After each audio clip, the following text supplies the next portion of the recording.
Beleza. Bem, eu sempre tenho a curiosidade de saber mais sobre como as coisas surgiram, né? Porque isso me ajuda a me situar no espaço-tempo das descobertas científicas e também a retroceder um pouco a minha mente para entender como é que era a visão clássica da química, né?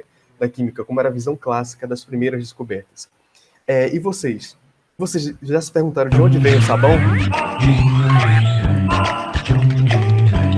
De onde vem?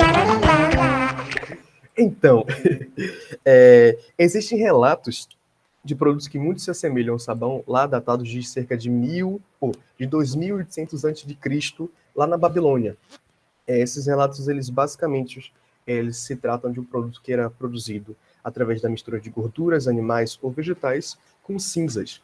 Então, os arqueólogos, eles é, eles encontraram resquícios arqueológicos, encontraram um frasco, né, com a escrita que acredita-se traduzir para gordura aquecida com cinzas, que é uma das formas de se obter óleo, uma das formas arcaicas de se obter o sabão. Outro relato também está lá um pouco mais para frente, no ano de cerca de 1500 a.C., situado no Egito, dentro do papiro de Eber, que é um documento médico da cultura egípcia, né? Você encontra um processo de mistura de óleos animais e vegetais com sais alcalinos para formar um material que era utilizado para quê? Para tratar doenças e também para limpeza e para banho. E se a gente avançar um pouco, né, deslocarmos geograficamente para Roma, né, lá na Itália, também tem outro relato de algo que muito se assemelha ao sabão, uma mistura argilosa, que ela é utilizada para fazer utensílios de limpeza, que era produzida através da água da chuva, que escorria e pegava essa gordura, se misturava com as cinzas, né, com as cinzas das fogueiras, das cinzas de produtos queimados, e acabava gerando esse material argiloso, né, e como eu disse, era utilizado para fazer utensílios de limpeza. Mas no geral, né, você observa que sempre esses três elementos eles estão presentes quando o assunto é sabão. Mas como é que cada um desses elementos ele realmente contribui para a produção do sabão, né? Vamos lá. A gordura e o óleo, né, seja ele de origem vegetal ou animal, eles são ambos lipídios. E lipídios, eles são compostos que possuem a função extra em sua estrutura e são caracterizados pelo tamanho e pela característica do seu radical R. Se é menor, né, pelo número de carbonos, e se possui ou não insaturação, se possui ou não a ligação dupla. No caso das gorduras, né, elas não possuem saturações nesse radical R. Ou seja, ela é saturada, como é o exemplo aqui. Deixa eu passar o slide aqui. Como é o exemplo aqui dessa imagem que eu trouxe. Ela é uma gordura saturada. Normalmente, né, as gorduras elas podem ser saturadas, ou seja, não apresentar insaturação, ligação dupla, ou apresentar somente uma insaturação, uma monoinsaturação. E por que isso, né? O que é que isso afeta a presença ou não de saturação? Porque os óleos, eles são diferentes das gorduras, apesar de eles terem a mesma composição, né? Apesar de eles terem o mesmo grupo funcional, eles são diferentes. Se você pode observar, se a gente observar aqui, o óleo vegetal e a gordura do bacon, por exemplo. Então, devido à ausência de insaturações ou a presença mínima de saturações, como o caso dos compostos monossaturados, você tem uma cadeia mais linear, uma cadeia mais constante. E essa cadeia constante, ela favorece a interação entre as moléculas, entre si, né? E isso diminui o grau de liberdade das moléculas. E por elas estarem mais retidas uma na outra, né, por as forças de ligações serem mais intensas, devido a essa continuidade, devido à maior área superficial das moléculas, por causa desse substituinte R, a gordura, né, as gorduras normalmente elas têm uma aparência mais pastosa, uma aparência mais sólida, né, em relação aos óleos. Já os óleos, eles possuem insaturações, seja monossaturado, disaturado, trissaturado, polissaturado, e essa presença da insaturação, ela contorce o substituinte R, então ela gera distorções na cadeia carbônica, né? E essas distorções diminuem a área superficial entre as moléculas, e isso afeta a forma como elas interagem entre si. E devido à baixa interação entre elas, os óleos eles vão ter uma aparência mais líquida, né? Um pouco mais viscosa, quando comparado com a gordura. Beleza. Já as cinzas vegetais, né, apesar de ter uma variação, uma composição muito variável, porque vai depender muito do que foi queimado, né, e também algumas vezes da temperatura em que foi alcançada nessa queima, Normalmente ela possui em sua composição substâncias como carbonato de sódio, carbonato de potássio, carbonato de cálcio, carbonato de magnésio, sulfato de potássio, fosfato de potássio, óxido de ferro, óxido de manganês, dentre outros, né, que vai depender da composição do material que foi queimado. E esses compostos, né, não todos, mas alguns deles, eles, quando em água, eles apresentam um comportamento básico. Alguns deles, como por exemplo o carbonato de potássio, quando em água, ele produz a espécie, o composto de hidróxido de potássio, que é uma base forte. Então aí já abrange a importância das cinzas da água, né? A água da água da chuva, né, na água, como o solvente a ser utilizado naquele meio, e as cinzas vegetais como os agentes que vão tornar um meio básico. Perdoe. Então, para a produção de sabão, a gente percebe que a gente tem o quê? É necessário um lipídio, seja ele um óleo, uma gordura, seja animal ou vegetal. É necessário uma base e um solvente. E é justamente isso que a gente observa na reação de saponificação, que é a reação de produção do sabão. O conceito de uma reação de saponificação é uma hidrólise alcalina de ésteres ou triglicerídeos, né, que são triésteres, formando um sal e um álcool. Nesse caso aqui, desse exemplo que eu trouxe na produção do sabão carboxilato de sódio, nós temos o triglicerídeo, né? Esse triglicerídeo em questão, que eu circulei a função éster para ficar mais fácil, né? Para ficar mais visível. A base utilizada foi o hidróxido de sódio, que é uma base forte, e produzir isso em meio aquoso, né, que nós temos a água como solvente, produzindo o triálcool, que é o triglicerol, a glicerina, né, como a gente chama de glicerina, e gerando o sal, que vai ser o carboxilato de sódio, que esse aqui é o sabão em questão. A base, ela precisa ser uma base forte, né, para que a reação com éster aconteça, mas a depender da base forte que está sendo utilizada, você vai ter uns sabões com características diferentes, você vai ter sais com características diferentes. Por exemplo, se a base forte utilizada for o hidróxido de sódio, você vai gerar um sabão mais duro e um pouco menos solúvel quando comparado com outros sabões. Se você utilizar o hidróxido de potássio como base, você vai ter um sabão mais macio e um pouco mais solúvel. E não muito comum, não é muito constante de se ver essa base ser utilizada, mas também é possível utilizar o hidróxido de lítio, que aí esse sabão não vai ser de consumo de limpeza, né, de consumo assim industrial, nem consumo doméstico. Ele vai ser utilizado, vai ser realizar uma mistura com óleos para ele atuar como lubrificante.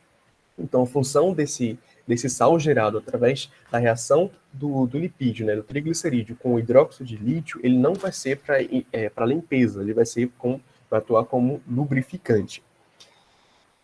Certo. E você pode perguntar, né? Certo, Lucas. O agente de limpeza vai ser o carboxilato de sódio, que vai ser o sabão, é esse sal aqui.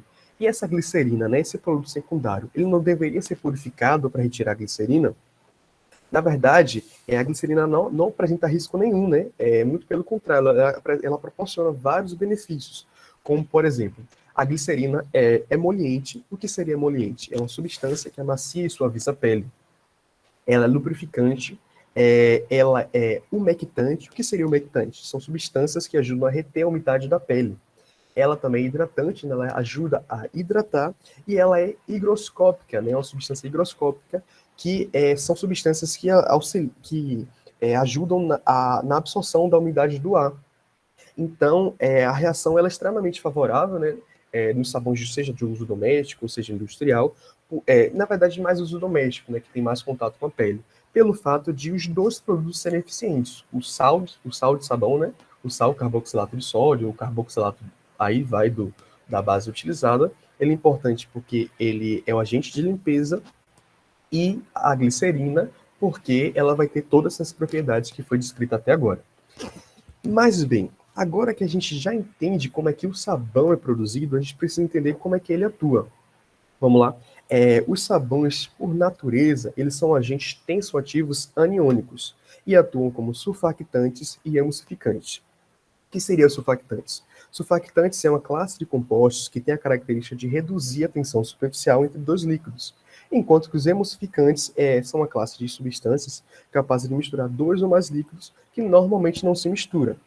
Eu trouxe o exemplo aqui esporádico, no exemplo aleatório, do estearato de sódio, né, de forma molecular C18H35NaO2, e está aqui representado na imagem, para a gente poder destrinchar um pouco essas propriedades, né? Surfactante e emulsificante. Bem, como típico de uma molécula de sabão, ela possui a parte hidrofílica e uma parte hidrofóbica. A parte hidrofílica eu mapeei aqui de vermelho. Então, a gente observa que como eu falei, um tensoativo aniônico, porque nessa parte hidrofílica você tem um ânion, né? Você tem uma parte da molécula carregada com a carga negativa, e aqui o contraíon, que nesse caso, como é o estearato de sódio, é um íon sódio mais. Ele possui também uma parte hidrofóbica, né? Uma parte que não interage com água devido à longa cadeia carbônica, que as ligações, né, as interações nessa parte da cadeia vão se dar mais por força de Van der Waals, força de London, né? Do que por dipolo, momento de dipolo, como é perceptível na parte vermelha. E quando na presença, né, quando as moléculas de sabão, quando esses sais de sabão estão presentes com sujeira, né, ou gordura, ou oleosidade no meio que tem essas impurezas, o que é que vai acontecer? As espécies de sabão, né, as moléculas de sabão, elas vão atuar como uma ponte. Então, a parte vermelha, né, essa parte hidrofílica aqui destacado, ela vai interagir com as moléculas de água, devido à polaridade, né, já que ambas essas partes elas possuem polaridade semelhante com a água, né? Então, semelhante dissolve semelhante. E essa parte amarela, essa parte alaranjada, ela vai interagir com a água, ou com os óleos, com a gordura, com oleosidade, né? Com essa sujeira apolar, né? Ou pouco polar. Então, vale fazer um adendo aqui, né? Que a molécula de sabão, ela é polar, porque ela possui um polo, mas ela possui uma parte hidrofílica, que possui uma parte que interage com a água, e outra parte que é hidrofóbica, não uma parte polar e outra polar, né? Porque a molécula em si, ela é polar, ela apresenta um polo. E quando ela criar essa ponte, não vai ser somente uma molécula de sabão, né, que vai fazer essa interação, essa ponte, vai ser várias. E isso, quando isso acontecer, né, quando a sujeira estiver aglomerada, estiver empacotada, estiver com várias moléculas de sabão ao seu redor, né, aí essa estrutura vai ser denominada de micela, que aqui eu trouxe uma imagem ilustrando, né. Então, aqui, nesse exemplo aqui, seria um tensoativo catiônico, né, porque você tem a cabeça positiva, diferente do sabão, a gente vai comentar um pouco mais para frente, mas ele está falando justamente isso, essa ponte, criando essa micela, que é essa estrutura esferoidal, né, essa estrutura em forma de esfera, criando um invólucro em torno da sujeira, da impureza, da gordura, da oleosidade. E agora sim, essa sujeira que antes não se misturava, né, antes elas não interagiam, ela vai ser dissolvida, ela vai ser arrastada de forma indireta. Então, surfactante, porque ele quebra a tensão entre a substância polar e a substância polar, né? Ou mais polar e menos polar, ela quebra essa tensão artificial, e emulsificante, porque ela torna a substância que antes não se dissolvia, né? Que antes ela não era solúvel, em forma solúvel indiretamente. Então é isso. Mas existe um porém. E aí eu trago esse porém. Quando o sabão ele está em água dura, ocorre um outro fenômeno interessante. Provavelmente vocês devem ter pensado nessa água dura daqui.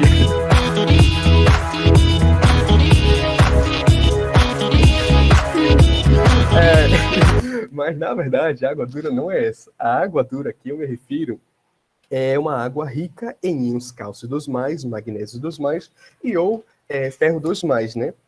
Que tem esses cátions, né, esses íons, eles têm origem em compostos como os carbonatos, bicarbonatos, cloretos ou sulfatos, né? E quando o sabão, que é um sal aniônico, né, possui um ânion ali, uma carga negativa, ele entra em contato com esses cátions, em específico, né, o cálcio 2+, o magnésio 2+, ele vai reagir e vai gerar um produto insolúvel.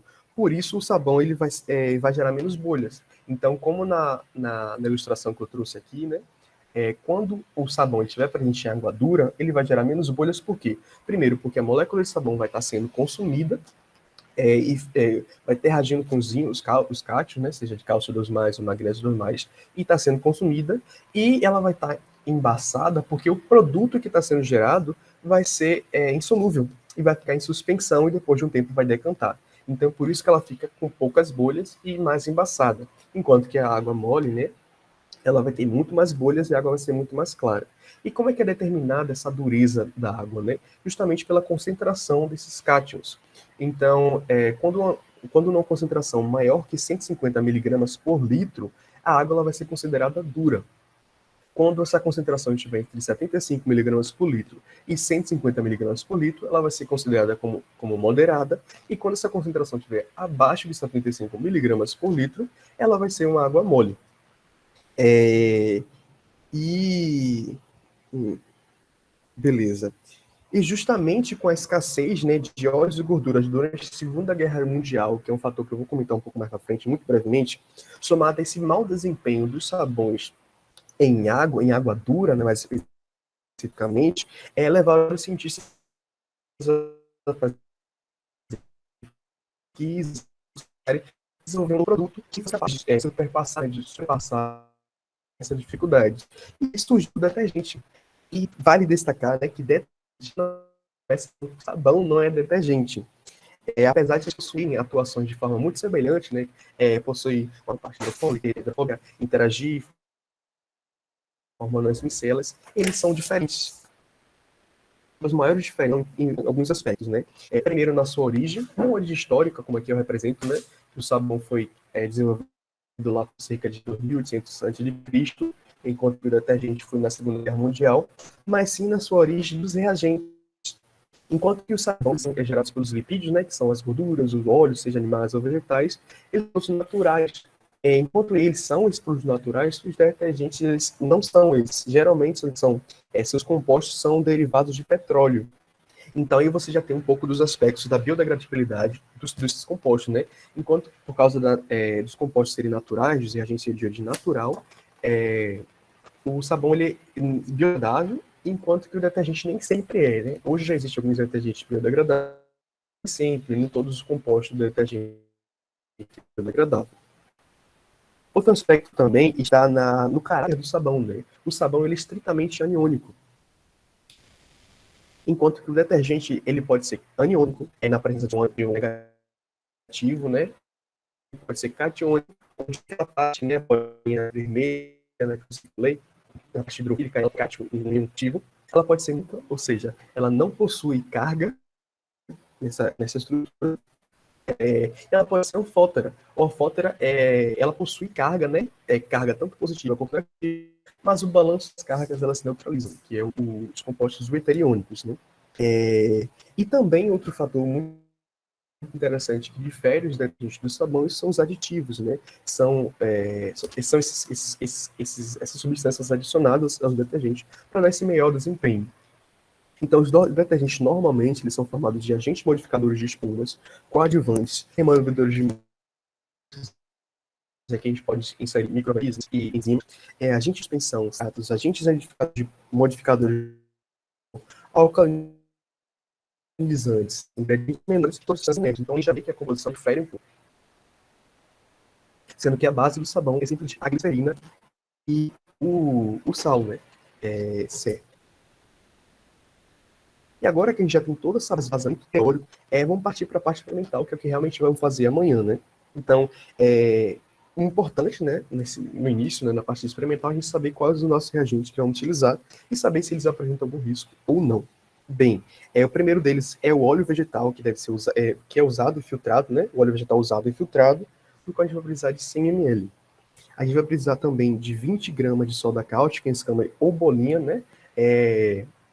Mas a gente deve ter cuidado, porque o hidróxido de sódio, quando em contato com a pele, ele pode causar irritação e queimaduras severas, e quando em contato com os olhos, ele pode até cegar. Então é indicado que a gente use luvas e óculos de proteção quando manusear. Vamos precisar também de 75 ml de etanol PA, né, ou para análise, ou 96 graus GL, né, 96 graus Gay-Lussac, que é uma proporção, né, do teor alcoólico em volume do álcool em questão. E a gente vai precisar também de água destilada, aproximadamente 1 litro, que vai estar separada, né, que vai ser utilizada tanto a quente, tanto a gelada, e quanto na temperatura ambiente. Bem, o procedimento experimental ele vai se dar dessa forma aqui. Nós vamos pegar 250 ml de água para aquecer até o ponto próximo da fervura. Então aqui já vai ter um LMA, já vai ter a água. Em seguida, né, nós vamos colocar 250 ml de água para resfriar em banho de gelo. Depois disso, nós vamos dissolver a soda cáustica em aproximadamente 50 ml de água gelada. Enquanto a água está aquecendo, a outra água está esfriando, nós vamos aquecer o óleo por cerca de 10 a 15 minutos. Mas não precisa ferver, não. É simplesmente só um aquecimento mesmo, por esse intervalo já é suficiente. Quando o óleo estiver aquecido, né, quando o óleo estiver quente, aí a gente vai transferir esse óleo para uma ermaia maior do que 1 ml, maior do que 1 litro. Aí se for 1,5 litro, se for 2 litros, aí vai muito da disponibilidade do laboratório e da sua opção, se você escolher lá na hora. O próximo passo vai ser transferir a soda dissolvida aos poucos e com agitação constante. No momento que você adicionar soda, você vai ver um esbranquiçado, né? Que é justamente a reação do óleo com a soda, formando o sabão, o sal e a glicerina.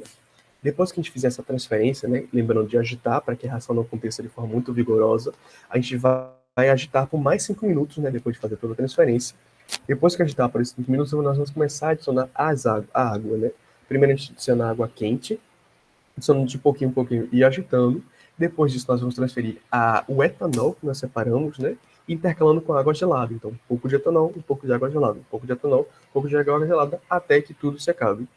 E depois que acabar, a gente vai avolumar, né? Nós vamos completar o volume com água até 1 litro, caso não tenha atingido ainda.